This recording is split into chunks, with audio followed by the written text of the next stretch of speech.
आज का हमारा स्पेशल एडिशन ब्रांड्स अनलिमिटेड का जो आज आप सुनेंगे हमारे साथ लाइव हॉट एफएम 105 के स्टूडियो से 1 बजे से 2 बजे तक। और यकीनन आप सब बहुत अच्छे से जानते हैं हम अपने इस ब्रांड के शो में मुख्तलिफ ब्रांड्स को इनवाइट करते हैं और उनकी कामयाबी का सफ़र आप सबसे शेयर करते हैं। आज हमारे साथ मौजूद है United College of physical Therapy और हमारे साथ आज हमारे स्टूडियो में मौजूद है doctor Eram Rahimi. She is a principal and assistant professor. आज हम जानने की कोशिश करेंगे कि यूसीपीटी क्या है और क्या इम्पोर्टेंट रोल प्ले कर रहा है इस वक्त पाकिस्तान में। जी अस्सलाम वालेकुम doctor Eram, welcome to my show Brands Unlimited. वालेकुम अस्सलाम। डॉक्टर इरम, आज हम अपने इस शो में बात करेंगे कि United College of physical therapy. मैं चाहूँगी कि हमारे आप लिसनर्स को बताइए कि ये किस किस्म का इंस्टीट्यूट है, यहाँ पर क्या तालीम लोगों को दी जाती है, स्टूडेंट्स किस फील्ड में इस यूनिवर्सिटी में तालीम हासिल करते हैं। First of all thank you Ambar for having me here. Start करते हैं United College of physical Therapy के इंट्रोडक्शन से। United College of physical Therapy को बने हुए इस वक्त 3रा साल है। माशाल्लाह से we are going to have 3rd batch and United College of physical Therapy में इस वक्त doctor of physical therapy program offer किया जा रहा है और ये HEC से एफिलिएटेड है, HEC से अप्रूव प्रोग्राम है। United College of physical therapy Korangi creek में मौजूद है जी। और इस वक्त ये इंस्टीट्यूट सिर्फ और सिर्फ कराची में मौजूद है या कोई और शहरों में भी? नहीं, अभी इसकी कोई ब्रांच नहीं है, सिर्फ कराची में मौजूद है। कराची में ही मौजूद है, ठीक। ओके, अच्छा डॉक्टर इरम, मैं आपकी कुछ वेबसाइट भी विज़िट कर रही थी तो मैंने इसमें देखा कि DPT, व्हाट इज़ DPT, थोड़ा सा इसके बारे में बताइएगा कि ये DPT क्या चीज़ है। Okay, DPT stands for Doctor of Physical Therapy. It's a clinical degree and it includes 5 years. It's a 5-year degree program and with 1 year of house job. DPT basically करने का एलिजिबिलिटी क्राइटेरिया ये है कि जब आप किसी भी medical field में एंटर होते हैं तो उसका सबसे पहले प्री रिक्विजिट ये होता है कि आपने FSC which is your inter pre medical से किया हुआ हो। जब आपने प्री मेडिकल से किया है तो आपकी जो परसेंटेज रिक्वायर्ड है दैट इज़ 60%। 60% वो कट ऑफ वैल्यू है जिस पे कोई भी कॉलेज DPT प्रोग्राम में एडमिशन ऑफर करता है एंड सेम क्राइटेरिया हम लोग फॉलो करते हैं। यानी अगर किसी भी स्टूडेंट ने इंटर पास किया हुआ है और साइंस में स्पेशली, जी बिल्कुल, तो वो आपकी यूनिवर्सिटी में इसके लिए एडमिशन ले सकते हैं। जी बिल्कुल, ठीक है। अच्छा, ज़ाहिर है यकीनन जब पेरेंट्स प्रोफेशनल लाइफ की तरफ उनके बच्चे जाते हैं तो उनका बहुत बड़ा कंसर्न होता है कि वो कौन सी फील्ड में जाएंगे और आगे जाके क्या बेनिफिट होगा उस बच्चे के लिए। तो सबसे पहले तो मैं जानना चाहूँगी कि हम फ़िज़िकल थेरेपी की अगर बात करें, ये आखिर ये फ़िज़िकल थेरेपी है क्या, इसका क्या रोल है कि अगर कोई भी बच्चा अपने प्रोफेशन के लिए इसका इंतखाब करना चाहता है तो वो किस तरह करे इसको, इसकी इम्पोर्टेंस क्या है, फ़िज़िकल थेरेपी होती क्या है? फिजिकल थेरेपी बेसिकली एक हेल्थ केयर प्रोफेशन है which is considered as one of the fastest growing health care profession all around the world and it is considered as one of the most respectable profession. कोई भी ऐसा student जो medical field में जाना चाहता है, जैसे कि आपको पता है मेडिकल फील्ड बहुत वेस्ट फील्ड है, इसमें आपके पास डिफरेंट डोमेन्स आ जाते हैं, डिफरेंट फील्ड्स आ जाती हैं like MBBS, pharmacy, nursing and same DPT भी एक मेडिकल फील्ड है। और अगर आप फिज़िकल थेरेपी की बात करते हैं कि फ़िज़िकल थेरेपी बेसिकली है क्या, फ़िज़िकल थेरेपी वो प्रोफेशन है जिसमें हम पेशेंट को ये एहसास दिलाते हैं या पेशेंट को इस काबिल बनाते हैं अगर उसको खुदा न खास्ता या कोई इंजरी हो गई है, कोई फ्रैक्चर हो गया है, कोई पैरालिसिस हो गया है, तो हम थ्रू फिज़िकल मेजर्स अडॉप्ट करके with the proper prescription of exercises and medicine उसकी उस डिसेबिलिटी, उसकी उस इंजरी को प्रिवेंट करते हैं या उसको फर्दर उसकी हेल्थ को प्रमोट किया जाता है। अच्छा डॉक्टर, मज़ीद कुछ इसमें बात करते हैं कि फ़िज़िकल थेरेपी के ऊपर स्पेशलाइजेशन इन फ़िज़िकल थेरेपी से क्या मुराद है? इसमें क्या जिस तरह MBBS होता है इसके बाद किसी भी एक सब्जेक्ट में स्पेशलाइजेशन होती है, इसी तरह इसमें भी स्पेशलाइजेशन? बिल्कुल, इससे पहले मैं आपको ये ब्रीफ करना चाहूँगी, डॉक्टर ऑफ फिज़िकल थेरेपी जो है 5 साल का प्रोग्राम है। It is an undergraduate program, degree program. ये करने के बाद आपको फर्दर फॉर बेटर अपॉर्चुनिटीज़ आप हमेशा फर्दर एजुकेशन को, अपनी एजुकेशन को अपग्रेड करते हैं। तो इसी तरह फिजिकल थेरेपी में भी फर्दर स्पेशलाइजेशन आती हैं। अब स्पेशलाइजेशन के डिफरेंट डोमेन्स हैं, लाइक आप मस्कुलोस्केलेटल में जा सकते हैं, you can choose cardio respiratory, you can go for neuro sciences, you can go for women health, gynaecology, you can go for sports injuries. So these are the different domains जहाँ पे आप further specialise कर सकते हैं। After doing the DPT, फिर आप अपना motive बनाते हैं या आप अपने ऑब्जेक्टिव को चूज़ करते हैं कि आप फिजिकल थेरेपी करने के बाद आप क्लिनिकल की तरफ जाना चाह रहे हैं या आप एकेडमिक्स की तरफ जाना चाहते हैं। तो सबसे पहले ये जो डीपीटी करने के बाद आप कहते हैं कि स्पेशलाइजेशन किस तरफ हो, तो पहले आपको ये देखना है, ये चूज़ करना है, इधर मुझे एकेडमिक्स की तरफ जाना है या मुझे क्लिनिकल की तरफ जाना है। अगर आपने क्लिनिकल की तरफ जाना है तो आप मास्टर्स प्रोग्राम को चूज़ करते हैं। अगर आप एकेडमिक्स की तरफ जाना चाह रहे हैं तो आप फिर एमफिल को अडॉप्ट करते हैं। और फिर जो मैंने अभी आपको फर्दर ब्रांचेस बताई, like neuro sciences, sports injury, musculoskeletal, these are the different domains जिनको फिर आप फर्दर स्पेशलाइजेशन के लिए चूज़ करते हैं। और मैं कहती हूँ हमेशा आपको स्पेशलाइजेशन अपने इंटरेस्ट के अकॉर्डिंगली करनी चाहिए, जिसमें आपका इंटरेस्ट हो आप उसको फिर चूज़ कर सकते हैं। So you have multiple options to do the specialisation. अच्छा डॉक्टर मैडम, जब हम ये डिग्री कर लेते हैं तो हमें क्या डॉक्टर की ही डिग्री मिलती है या इसमें? बिल्कुल, देखिए इसका नोमेनक्लेचर इटसेल्फ बता रहा है, it's a doctor of physical therapy program. So before that it wasn't a doctor, it wasn't with the name of doctor, before that it was bachelor's of physical therapy, but with the passage of time इसमें advancement हुई, इस degree को upgrade किया गया। now it is equivalent to 5 years and 5 years means doctor of physical therapy, but it also includes 1 year of house job, so it's a total 6-year duration program. 5 years is a study period and 1 year is for house job. जो house job करते हैं वो कोई affiliated hospitals होते हैं, यहाँ पर किया जाता है या आप किसी भी हॉस्पिटल में इसको कर सकते हैं? अच्छा, सबसे पहली चीज़ ये है कि कोई भी कॉलेज, यहाँ पे हम पहले बात कर लेते हैं एचईसी के क्राइटेरिया की। जैसे मैंने आपको बताया कि डीपीटी एक एचईसी अप्रूव प्रोग्राम है। जो भी कॉलेज डीपीटी करवा रहा है उसके पास डेफिनेटली हॉस्पिटल होता है, या तो उनका अपना हॉस्पिटल होता है या वो किसी दूसरे हॉस्पिटल से एफिलिएशन ले लेते हैं। So if you talk about United College of physical therapy, अल्हम्दुलिल्लाह we have 750 bedded hospital. So we have 3 hospitals at the moment which are our own, and one is the affiliated one. The first one is Creek General Hospital, which is adjacent to United College of Physical Therapy. The second one is United Hospital, it is adjacent to Hill Park Hospital, and the third one is AO Hospital. So after doing the DPT, our students will go for rotations in all these 3 hospitals. इन तीनों hospital में वो further rotations के लिए जाएंगे, अपनी clinical practice करेंगे। अच्छा डॉक्टर, आपने बहुत अच्छे से एक्सप्लेन किया एंड आई होप कि जो भी ये शो सुन रहे हैं और तकरीबन उनको समझ आ गया होगा कि अगर उनके बच्चे यूसीपीटी में एडमिशन लेना चाहें तो क्या क्राइटेरियाज हैं। जैसे आपने कहा कि इंटर अगर साइंस में किया है तो एक 60% के साथ वो यहाँ पर अप्लाई कर सकते हैं, और 5 इयर्स का कोर्स है, इसके बाद 1 साल की उनको हाउस जॉब करनी होती है। बिल्कुल, ठीक है, और स्पेशलाइजेशन इसके बाद वो डिफरेंट सब्जेक्ट्स में चूज़ कर सकते हैं। बिल्कुल ठीक। अच्छा डॉक्टर इरम, मैं अगर इसके स्कोप के ऊपर अगर थोड़ी सी बात करना चाहूँ, ज़ाहिर है कोई भी फील्ड अगर स्टूडेंट चूज़ करता है तो उसके जहन में जो सबसे पहली बात आती है कि फ्यूचर में इसका क्या स्कोप होगा। पेरेंट्स भी इसमें दिलचस्पी रखते हैं कि क्या स्कोप होगा अगर हमारा बच्चा ये तालीम हासिल करे। तो अगर हम नेशनल लेवल के ऊपर बात करते हैं तो क्या स्कोप है फिजिकल थेरेपी का? ओके, स्कोप का क्वेश्चन बहुत ही कॉमन क्वेश्चन है विच यू यूजुअली गेट। जब भी कोई एडमिशन लेता है तो वो डेफिनेटली पूछता है कि ये करने के बाद हमें कहाँ जॉब्स मिलेंगी, क्या हमारा फ्यूचर सिक्योर होगा नहीं होगा। तो मैंने आपको बताती चलूँ, इसका नेशनल लेवल पे स्कोप ये कि डीपीटी करने के बाद सबसे जो फर्स्ट एंड फोरमोस्ट बेनिफिट मुझे जो महसूस होता है या जो मौजूद है इसमें, वो ये है कि ये करने के बाद आप अपना क्लिनिक ओन कर सकते हैं, आप अपनी क्लिनिकल प्रैक्टिस स्टार्ट कर सकते हैं, ठीक है, as a physical therapist. Second, आप किसी भी पब्लिक और प्राइवेट सेक्टर हॉस्पिटल में प्रैक्टिस कर सकते हैं। You can work with the NGOs के साथ काम कर सकते हैं। आप किसी स्पोर्ट्स ट्रेनर के तौर पे काम कर सकते हैं, किसी स्पोर्ट्स क्लब में या किसी नेशनल स्पोर्ट्स टीम के साथ काम कर सकते हैं।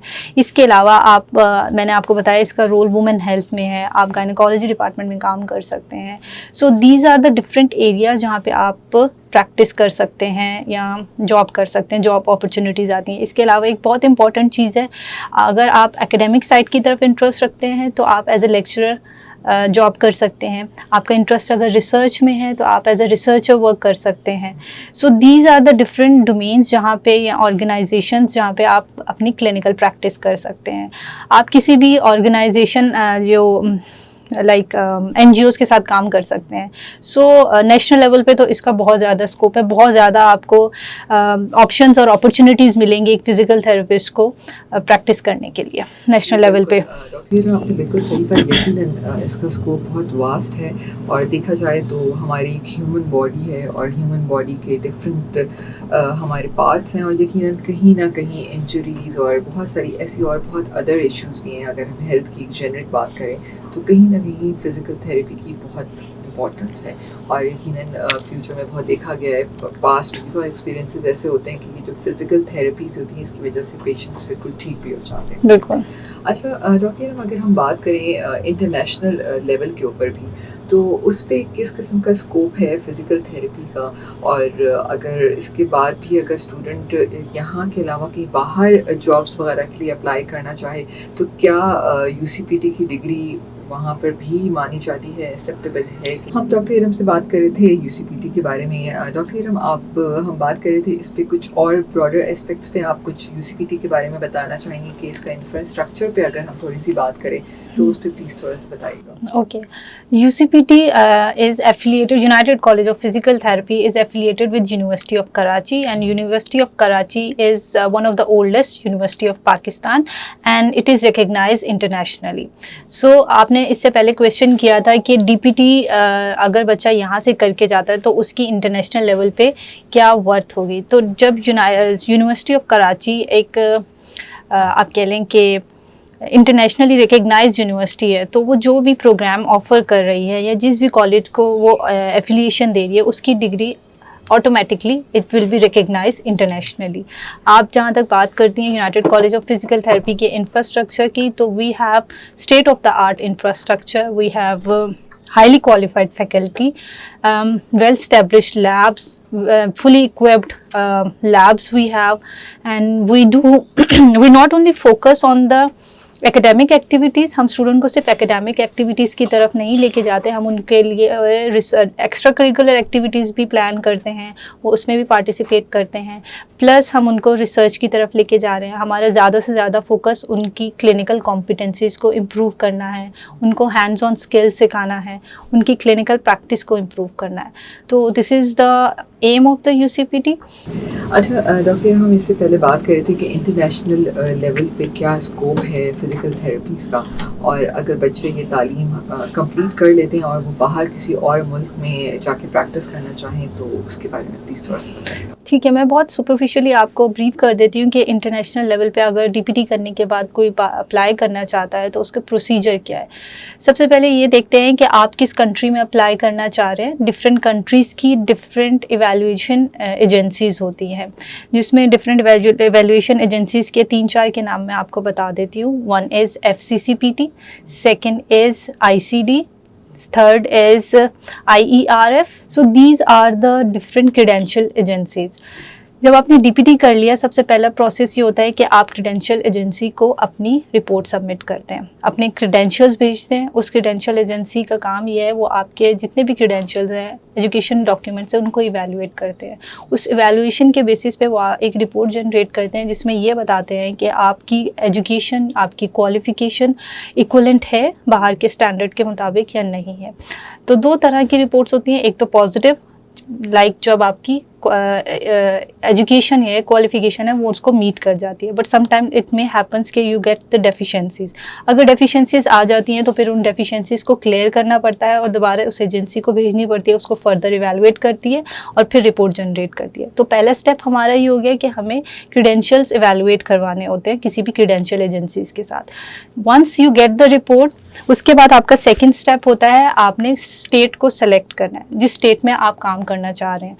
फिर उस स्टेट के कुछ रूल्स होते हैं, नॉर्म्स होते हैं, उस रिक्वायरमेंट्स को फुलफिल करना होता है। फॉर एग्जांपल टोफिल का एग्ज़ाम देना है, फॉर एग्जांपल लॉ एग्ज़ाम देना है। Different states have different requirements, ठीक है। आपने उन रिक्वायरमेंट्स को भी जब कंप्लीट कर लिया, फुलफिल कर लिया, देन उसके बाद वो आपको देते हैं ATT stands for authorization to test. Means now you have the authority to apply for the test. Next आप क्या करते हो, जो इंटरनेशनल लेवल पे हम एग्ज़ाम देते हैं, क्लिनिकल एग्ज़ाम टेस्ट देते हैं, लाइसेंस एग्ज़ाम सॉरी, तो वो कहलाता है NPTE, national physical therapy exam. आप उसकी डेट सेलेक्ट करते हैं, आप उसके लिए अप्लाई करते हैं, बायोमेट्रिक होता है उसका, और फिर आप once you give the exam then you will get the licence to practise. अब एग्ज़ाम के भी दो कंपोनेंट्स हैं, एक क्लिनिकल कंपोनेंट है, एक एकेडमिक कंपोनेंट है। एक रिटन एग्ज़ाम होता है, दूसरा एग्ज़ाम, पहले आप रिटन एग्ज़ाम देते हैं, वो क्लियर कर लेते हैं, फिर आपको नेक्स्ट क्लिनिकल एग्ज़ाम की डेट मिलती है। जब आप ये दोनों एग्ज़ाम्स क्लियर कर लेते हैं then you will get the licence, फिर आप एलिजिबल होते हैं प्रैक्टिस करने के लिए। So these are the 4 steps. I repeat again, पहले आप किसी भी क्रीडेंशियल एजेंसीज को अपनी रिपोर्ट सेंड करते हैं। सेकेंड वन इज़ आप स्टेट सेलेक्ट करते हैं। Once you select the state then आपको जब ATT मिल जाता है then you go for the selection of date for the national physical therapy exams. वो करने के बाद आपको लाइसेंस मिल जाता है और फिर आप प्रैक्टिस कर लेते हैं। और यकीनन it's a very vast field listeners. अगर आप भी इस यूनिवर्सिटी में एडमिशन लेना चाहते हैं, United College of physical therapy, तो इस पे और भी मज़ीद बात करते हैं और डॉक्टर इरम से ये भी जानने की कोशिश करते हैं कि एडमिशन क्राइटेरियाज क्या हैं, किस तरह हम आपको अप्रोच कर सकते हैं, कोई सर्टन इसके टेस्ट होते हैं जिससे गुजरना पड़ता है, क्या प्रोसीजर्स हैं। डॉक्टर इरम थोड़ा सा इसके बारे में बताइएगा। ओके, एडमिशन लेने के लिए कॉलेज का एप्टीट्यूड टेस्ट है, उस एप्टीट्यूड टेस्ट को आपको क्लियर करना है। ऑन दैट बेसिस आपको once you clear the test फिर आपको इंटरव्यू की कॉल होती है, और जब आप इंटरव्यू भी क्लियर कर लेते हैं then you will be offered admission in that doctor of physical therapy. But उसका एलिजिबिलिटी क्राइटेरिया वही है कि आपकी इंटर में 60% होनी चाहिए, then you can apply for the DPT program. अब इसको अप्लाई कैसे करना है, उसके 2 तरीके हैं। फर्स्ट, आप हमारी वेबसाइट www.ucpt.edu को विज़िट करें, वहाँ पे डाउनलोड फॉर्म का ऑप्शन है, उसे डाउनलोड कीजिए, फिल कीजिए और इन पर्सन आके कैंपस में सबमिट करवा सकते हैं। कि अगर बहुत सारे ऐसे स्टूडेंट्स हैं जिनकी ख्वाहिश यकीनन होती है, वो बहुत ज़हीन भी होते हैं कि वो ये कोर्स करना चाहें, लेकिन ज़ाहिर है बहुत सारे हमारे मुल्क में बहुत सारे अगर देखे जाएँ तो लोग ऐसे भी हो सकते हैं जिनकी अफोर्डेबिलिटी ना हो। तो कुछ ऐसे प्रोग्राम्स जिस पे अगर मेरिट बेसिस पर या स्कॉलरशिप्स की बात करें, फाइनेंशियल असिस्टेंस की बात करें, तो उसमें आप लोग कुछ इस तरह की सपोर्ट देते हैं स्टूडेंट्स? बिल्कुल, हम 2 तरह की स्कॉलरशिप्स जो हैं वो ऑफ़र कर रहे हैं स्टूडेंट को। एक है नीड बेस्ड स्कॉलरशिप, एक merit based scholarship. Merit based scholarship is based on your results. आपकी GPA अच्छी आती है तो हम आपके ट्यूशन फी को वेव कर देते हैं to some extent, that depends on your GPA। And second one is need based scholarship. ये उन नीडी स्टूडेंट्स के लिए है जो अफोर्ड नहीं कर पाते, उन लोगों को हम स्कॉलरशिप ऑफ़र करते हैं। इसमें स्टूडेंट को लोन प्रोवाइड किया जाता है, इंटरेस्ट फ्री लोन। स्टूडेंट वो लोन जो है ईजी इंस्टॉलमेंट्स में फिर पे ऑफ करता है। अच्छा डॉक्टर इरम, अगर मैं एक रैंडमली कॉस्ट की इसकी बात करूं, तो अगर बहुत सारे लोग सुन रहे हैं, मे बी वो चाहें कि अगर इस शो के ज़रिए उनको एक रैंडम पूरे 5 साल की एक हम एस्टिमेट लगाना चाहें, तो कितना बजट होना चाहिए एक स्टूडेंट के पास या पेरेंट्स के पास में स्पेशली? ओके, 5 साल का प्रोग्राम है, सालाना फ़ीस जो है वो 2 लाख है, ठीक है, तो मींस 10 लाख। लेकिन फ़र्स्ट ईयर आपको एनरोलमेंट चार्जेस, एडमिशन चार्जेस वगैरह पे करने होते हैं, तो फर्स्ट ईयर आपको पे करनी होगी 2,77,000, but from second year onwards for 5 years you have to pay 2 lakh. ठीक है, और हम इसको इंस्टॉलमेंट्स पे भी दे सकते हैं? Yes, we do offer installments to the students. ठीक है। अच्छा डॉक्टर इरम, बहुत सारे ऐसे बच्चे भी यकीनन होते होंगे जो दूसरे शहरों से इस कोर्स को करने आते होंगे, तो कोई हॉस्टल फैसिलिटी उन स्टूडेंट्स के लिए आपके यूनिवर्सिटी में मौजूद है? बिल्कुल, हम हॉस्टल फैसिलिटी प्रोवाइड कर रहे हैं। मेल एंड फीमेल दोनों का सेपरेट हॉस्टल है। हॉस्टल के साथ साथ वो स्टूडेंट जो कराची बेस्ड हैं उनके लिए ट्रांसपोर्ट फैसिलिटी भी है। तो we are trying our best कि हम स्टूडेंट को हर तरह से फैसिलिटेट करें, इधर वो एजुकेशन हो, उनकी एक्स्ट्रा करिकुलर एक्टिविटीज़ हों, या उनकी नीड के अकॉर्डिंगली उनकी कुछ डिमांड्स है उसको फुलफ़िल करें, just like hostel facility and transport facilities. अच्छा डॉक्टर, अगर हम कुछ इस तरह की बात करें कि जब स्टूडेंट पढ़ रहा होता है तो यकीनन जो उस्ताद होता है, जो टीचर जिसे हम कहते हैं, तो बहुत अच्छे से एनालाइज करता है शागिर्द को भी अपने कि वो किस लेवल तक अचीव कर रहा है जो पढ़ाया जा रहा है। ठीक है, ग्रेडिंग्स होती हैं, तमाम चीज़ें फॉलो की जाती हैं, एक अच्छी यूनिवर्सिटी के अंदर।